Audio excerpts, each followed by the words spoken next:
Здравей! Здравей! Приятно ми е. И на мен също. Да започваме. Да започваме. Здравейте, аз се казвам Владимир Николов, палеонтолог и палеоилюстратор, асистент и докторант в Национален природонаучен музей към Българската академия на науките.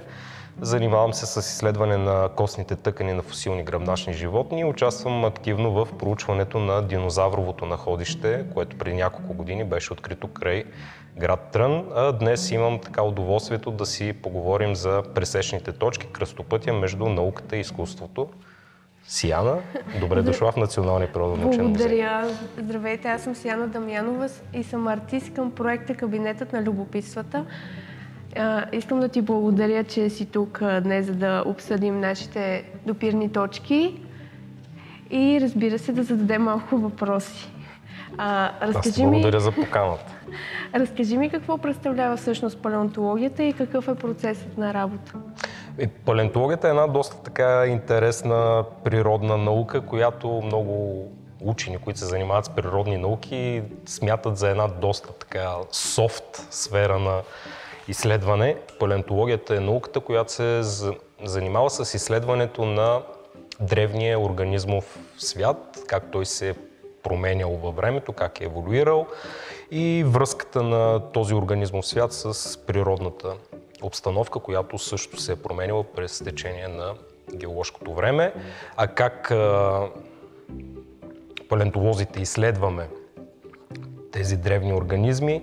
Ами в основата седат фосилите, както предположи. Отиваме на терен, търсим в скалите останки от този древен живот, събираме каквото имаме късмета да намерим, връщаме го в лабораторията. Там има вече процеси на почистване, на реставрация на фосилите, понякога се налага, защото те обикновено са доста фрагментарни. Хората, нали, си представят, сигурно отиваш на терен някъде и то скелета на динозавъра те чака, излегнал се удобно на полето. Не е така, обикновено няма скелети.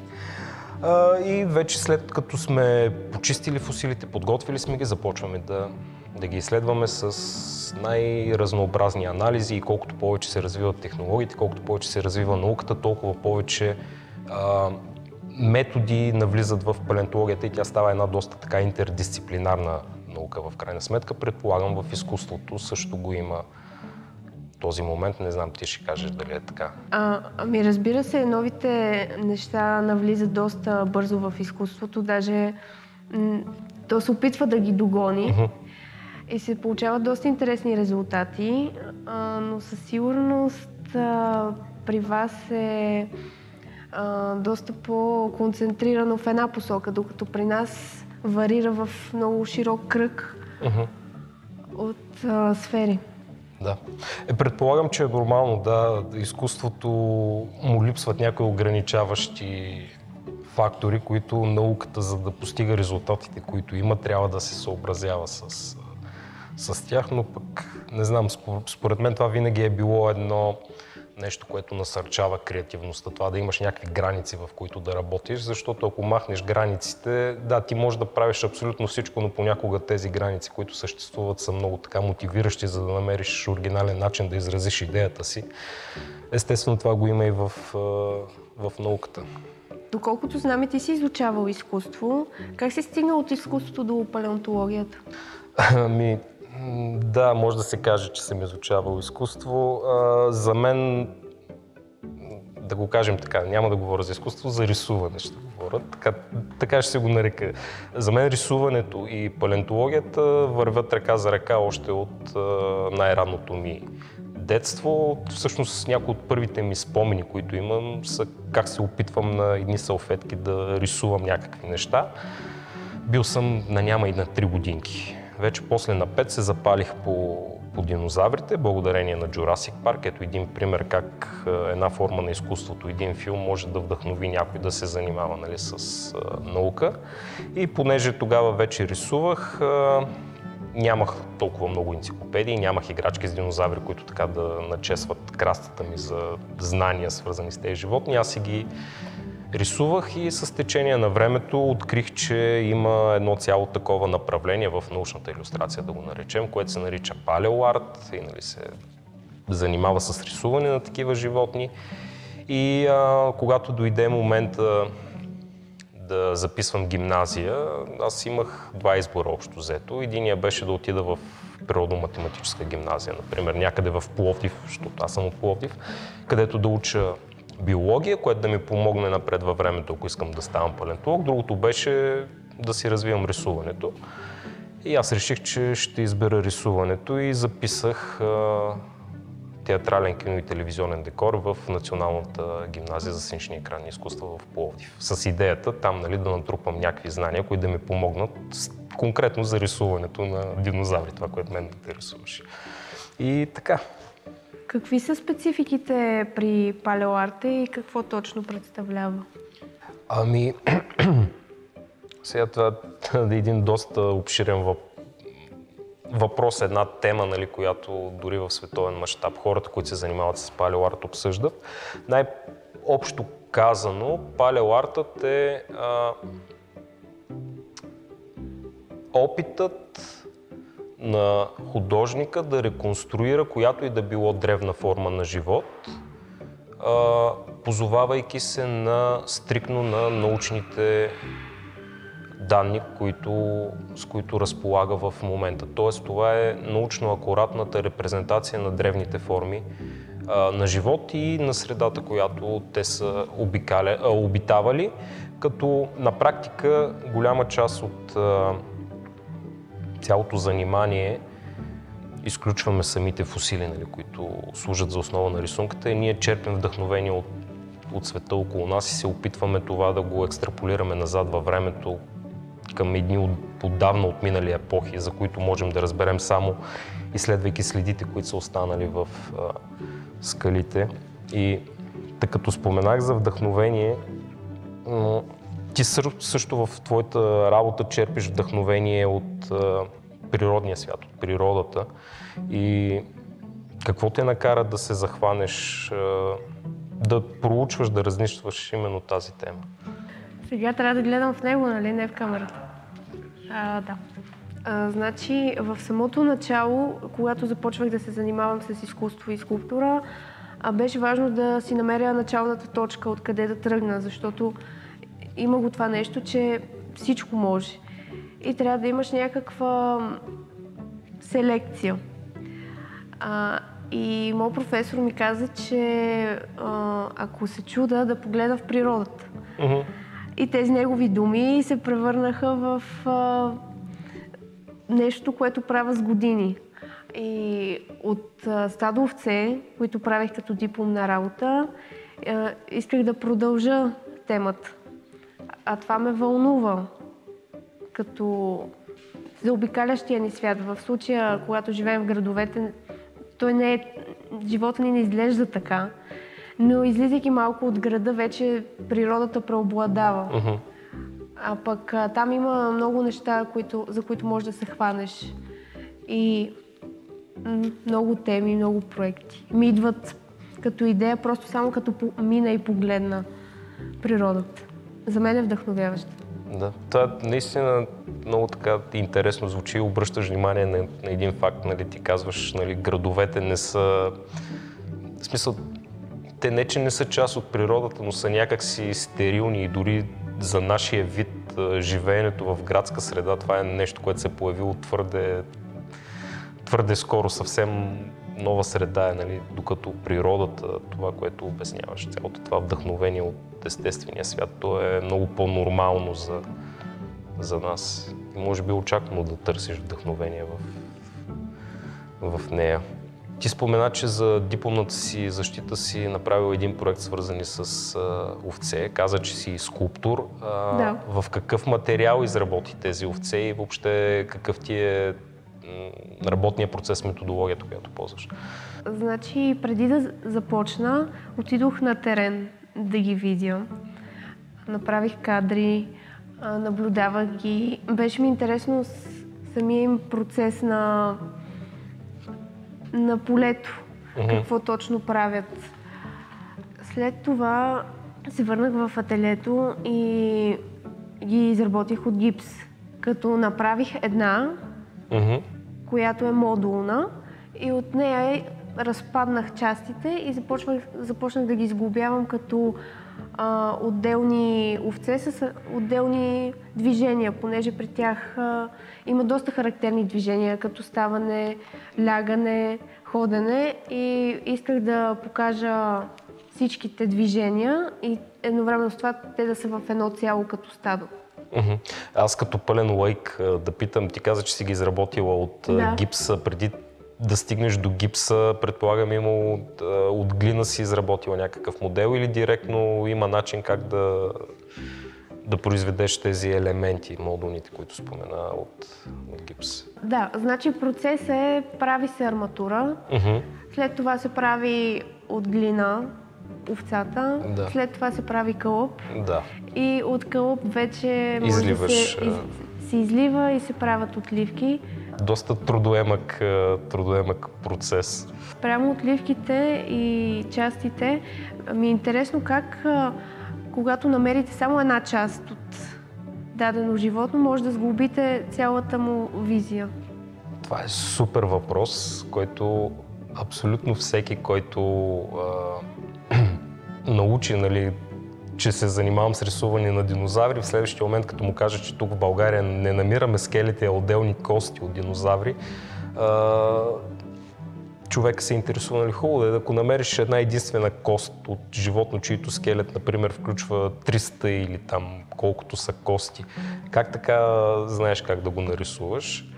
Използваме един много стандартен начин на мислене. Обикновено близките роднини си приличат много повече, колкото все по-далечни стават, нали така.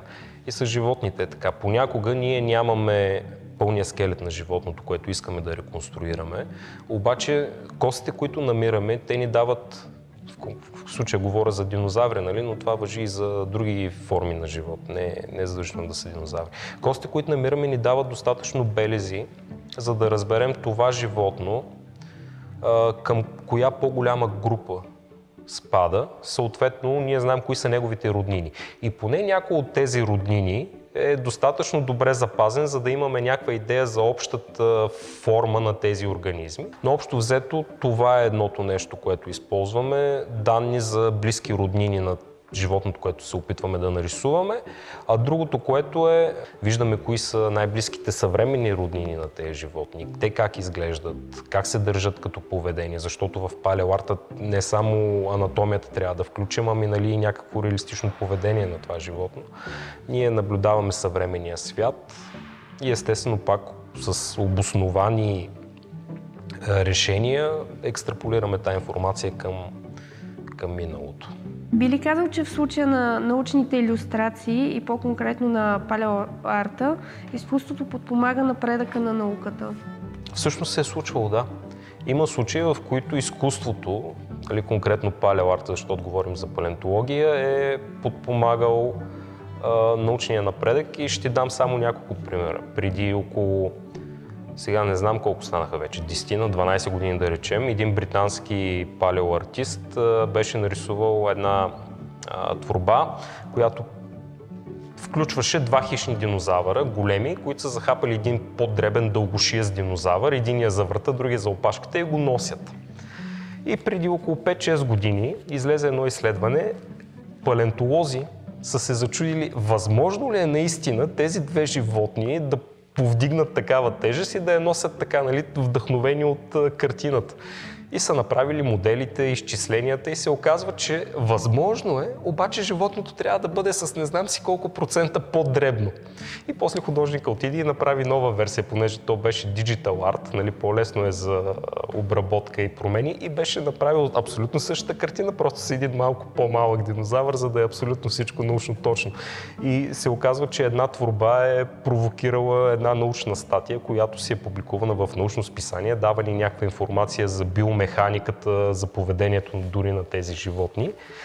И това е само един случай. А друг, който за мен е много интересен, е, че палеоартисти са прегръщали научни хипотези, които към даден момент, това става въпрос за 70-80-те години на 20 век, са били разглеждани по-скоро като фантазия, не толкова като наука. Става въпрос това, че някои динозаври, например, са имали пера. и са били много близко свързани с птиците. И тези палеоартисти са си рисували динозаврите с пера, нали, те са се обосновали защо са го направили така, обаче тогава на това се е гледало по-скоро като на фантазия. И само 20 години по-късно палеонтолозите започват да откриват динозаври с пера, все повече и повече, и се оказва, че нещата, които са правили палеоартистите 20 години по-рано, всъщност са твърде консервативни и това, което ни показва природата, е далеч отвъд това, което са можели да си представят. И се оказва, че палеоарта по някакъв начин е предсказал нещо, което предстои да бъде открито. Да, изкуството в някои случаи подпомага развитието на науката и вдъхновява хората. Според мен това е едно от най-важните неща, които прави. А какво е отношението на хората към твоята наука и срещаш ли скептицизъм у незапознатите? Всъщност, да, често среща. Да, за някои учени, които се занимават с по-сериозни природни науки, нали, които са, да речем, физика, химия, биология, това нашето палеонтологията, вие тук намирате две кости и почвате да си измислите, нали, някакви неща. Разбира се, то не е така. За повечето хора палеонтологията е интересна, доста интересна и винаги имат въпроси, свързани с нея, най-вече с динозаврите, нали? Може би по разбираеми причини, и аз мятам, че хората се вълнуват от палеонтологията, може би защото тя им отваря прозорец към едни други светове, които реално са съществували и по някакъв начин поставя нашето съществуване на тази планета в перспектива.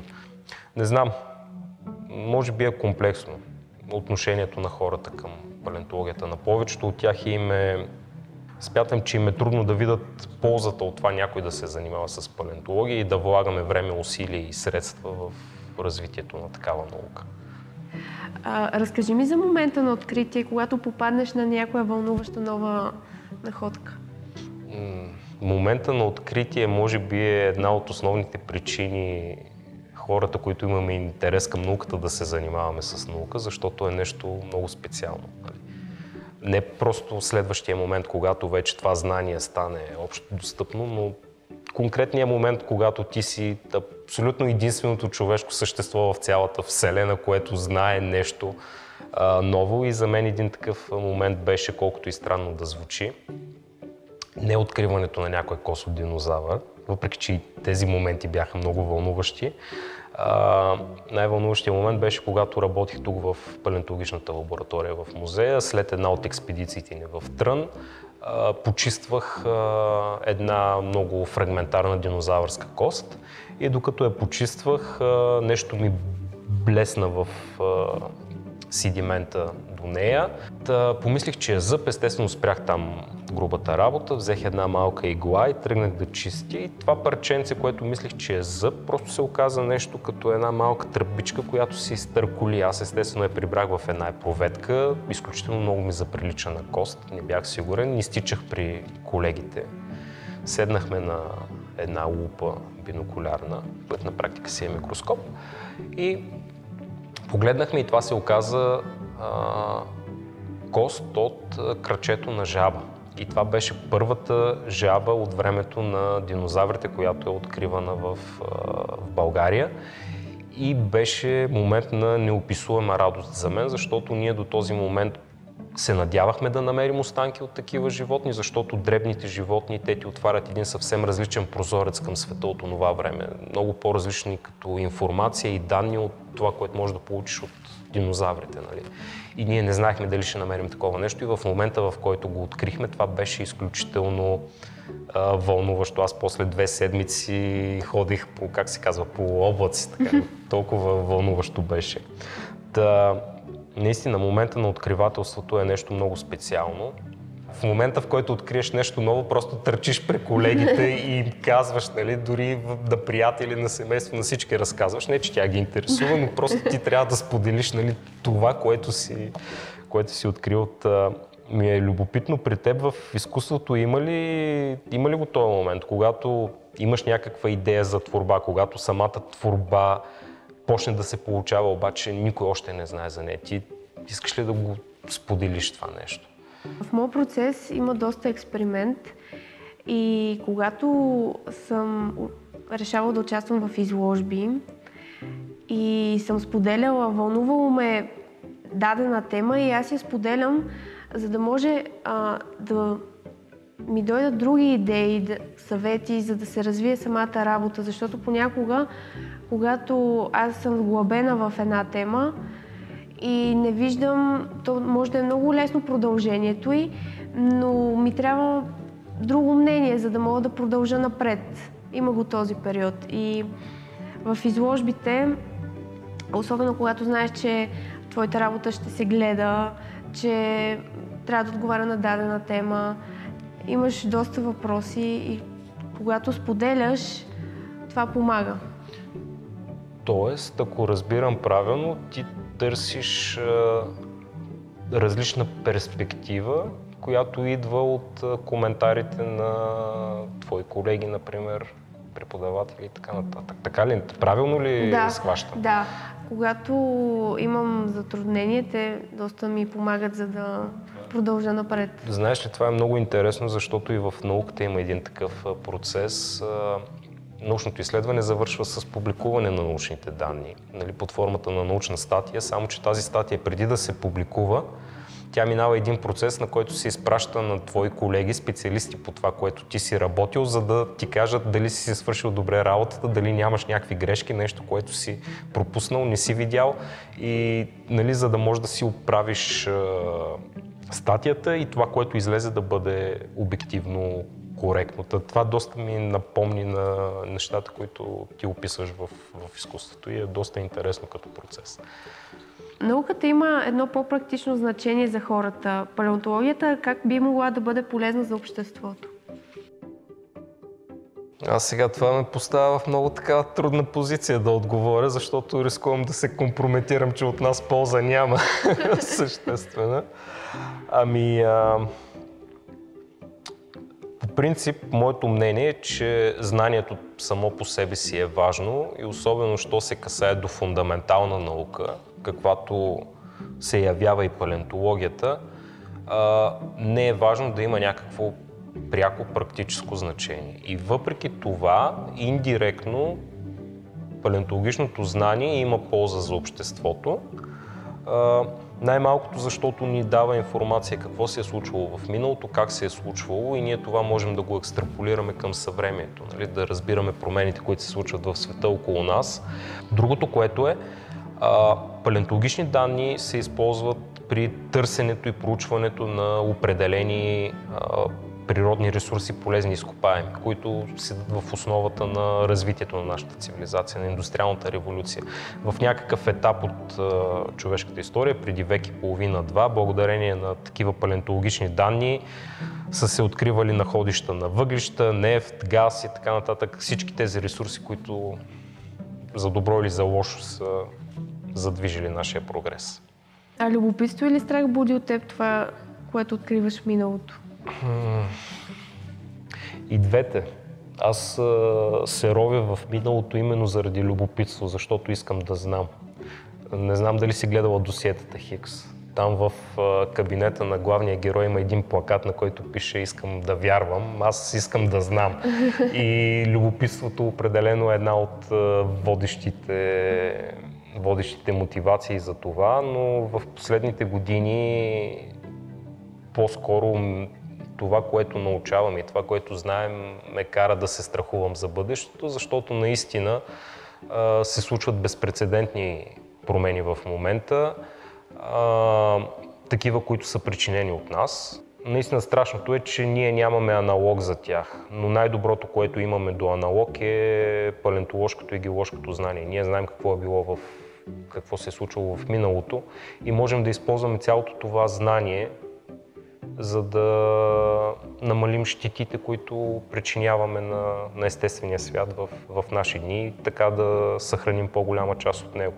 Защото на нас ни трябва естествен свят, трябва ни природа, за да може да оцеляваме. Ние няма как да оцеляваме на една планета, която няма здрави екосистеми.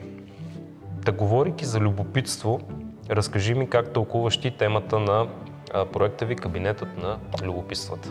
Моето тълкуване за кабинетът на любопитствата е доста буквален. За мен в момента се намираме в един голям кабинет на любопитствата.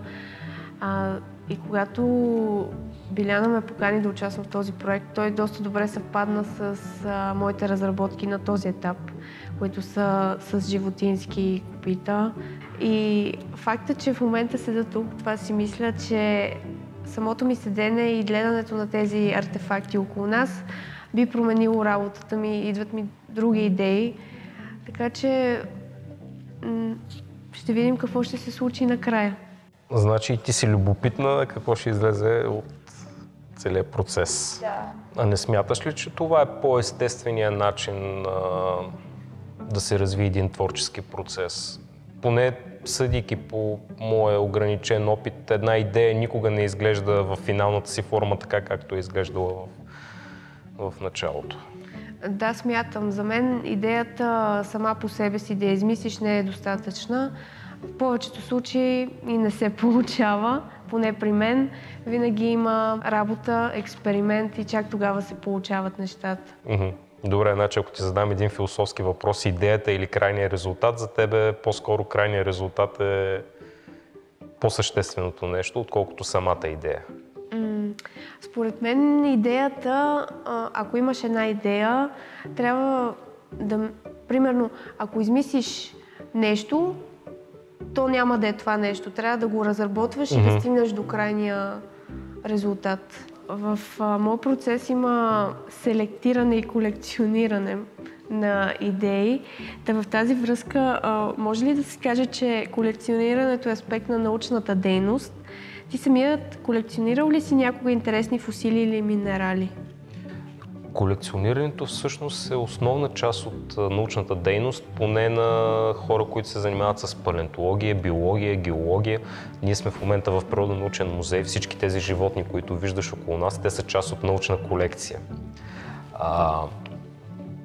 Аз, разбира се, като дете също съм колекционирал всякакви неща. То е някакво много такова, според мен, странна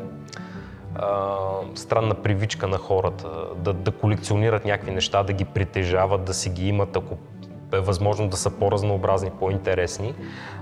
Като дете събирах различни минерали, в един момент започнах и фосили да събирам, понеже тогава тези неща не бяха толкова достъпни, популярни, разпространени. Помня как трампех с децата от квартала, нали, да, ще ви дам еди каква си играчка и вие ми дайте този минерал, който имате, защото на вас той не ви трябва, но за мен е много важен, трябва да го имам. И така и това продължи даже и в ранните ми студентски години, когато имахме учебни практики по минералогия, по палеонтология. Аз се връщах с турби, с събрани образци, докато в един момент осъзнах, че тези лични колекции, които имам, от тях голяма полза няма. Да, имам някои красиви обекти, ама какво от това? Много по-важно е те да бъдат в някаква научна колекция, в научна институция, където могат да бъдат изследвани от хората, които да отключат научното знание, което е заключено в тези обекти. Така приключи колекционерската ми дейност, но всъщност има много хора, които любителски колекционират фосили и някои от тях правят изключително много за развитието на палеонтологичната наука, защото си сътрудничат с професионалните палеонтолози, други пък по някакъв начин възпрепятстват това развитие, защото колекционирайки някои фосили или продавайки ги, те по този начин лишават научната общност от този образец, който може да съдържа изключително важна информация за един учен. Да, накратко да ти отговоря, колекционирането е съществена част поне от моята наука. Коя за теб е най-голямата ти находка? Това е много труден за отговаряне въпрос. Аз всичките си находки, нали, които съм имал късмета да открия, си ги считам за важни по-своему. Може би някои от динозавърските кости, които намерих при работата ни край град Трън, или пък находките от морски влечуги от зората на времето на динозаврите, които са на 245 милиона години, които откриваме в покрайнините на Годеч или по Искърското дефиле последните години. За мен това са изключително важни находки, защото са първите по рода си за България и десетилетия наред се твърдеше, че такива неща няма да бъдат открити у нас, а пък ето, че те са седяли през цялото време и са чакали просто някой да започне да гледа за тях. Ако трябва да избера само една единствена, не знам тя доколко е важна, обаче беше изключително забавна да я открия. Беше една косодинозавър, която намерих докато висях на въже, спуснат на, не знам, бях сигурно на 3 метра над земята, понеже находището в Трън в по-голямата си част е една вертикална стена и в началото се спускахме на въжета, за да бутаме застрашително надвиснали камъни. И докато си бутах камъните, изпод един от тях се показа коста и аз се събрах така, докато висях на въже. Това ми е така специален спомен. Ти вече ме пита за моите находки, ами кои са твоите находки, които са вдъхновили работата ти в този проект? Можеш ли да ми разкажеш малко повече за концепцията, за инсталацията на Туралия? Значи, това наистина е находка. За мен лично. Моят професор по рисуване също каза, че е находка, защото нещо като копито, което е извадено от кълта, поне в нашата сфера, не го беше виждал, което за нашата сфера е малко трудно нещо, което да те изненада. Това беше точно като при палеонтологията, работа на терен. Отиваш, носиш си материали, наливаш гипс, минават кравите до теб, даже те бутат малко и точно след тях остават доста стъпки. И ти всяка стъпка я преглеждаш, мислиш, не знаеш точно какво ще излезе. Всъщност деформацията на копитото ме интересува, защото е запечатало това движение или защото копитото си е така, то си е натура, докато самата кал и самото движение го деформира, което е доста интересно и според мен е неповторимо. Не може да има две еднакви. Всяко е различно, което за мен, пак казвам, е като находка. Това, което ти току-що описа, нали, с отпечатъците, е нещо, което се случва на нашата планета в продължение на милиони години, откакто гръбначните животни са използяли на сушата. Те оставят следи по пясъка, в кълта и част от тези следи биват фосилизирани и ние ги наричаме ихнофосили.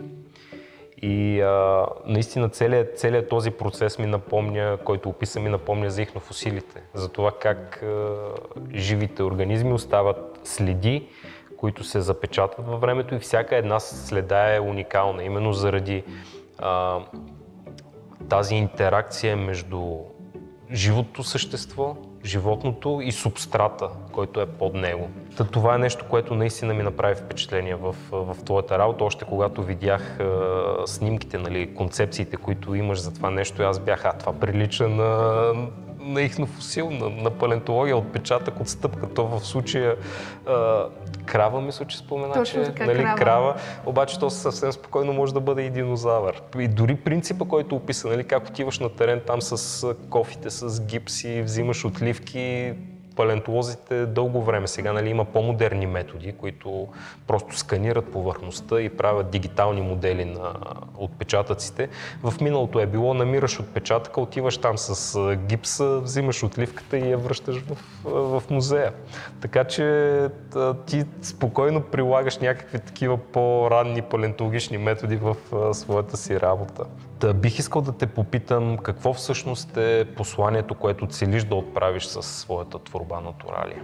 За мен е интересно самото действие на преминаване и тази кал и глина, която всъщност ние работим с нея, но ние я моделираме и как самите животни те я моделират, но без да го осъзнават. И чрез това взимане на тези отпечатъци и запазването на този момент на действие, за мен това означава нещо. Пък за повечето хора това е просто едно действие, но пък аз, изваждайки го от този терен и представяйки го в галерията, вече му придавам значение. Да, това е доста добър отговор, според мен. Благодаря. Опитах се. Ти имаш уникалната възможност да говориш в капацитета си на учен и на артист. По какъв начин са си полезни всъщност тези две сфери – изкуство и наука? Според мен, сега колкото може и арогантно да прозвучи, изкуството и науката са двете най-възвишени дейности, с които според мен може да се занимава един човек, защото и двете полета на търсене, и научното, и творческото, те са, как да кажа, те са някакво търсене на нас самите в рамките на света, на Вселената, в която съществуваме, и една друга могат да се подхранват. Да, наистина в обобщение може да се каже, че двете сфери, изкуство и наука, те си помагат, и аз считам себе си за такъв пример, защото, както споменах по-рано, аз се занимавам с палеонтология заради един филм, чийто трейлър съм гледал като дете. Това е силата, на изкуството. Искам да ти благодаря и да те поканя на изложбата ни в Кредо Боном през януари месец, да видиш докъде сме стигнали с този проект, финалната реализация и паралела наука и изкуство. Много ти благодаря за поканата. Задължително ще дойда на откриването на изложбата и нямам търпение да видя инсталациите, които сте подготвили с твоите колеги. Благодарим.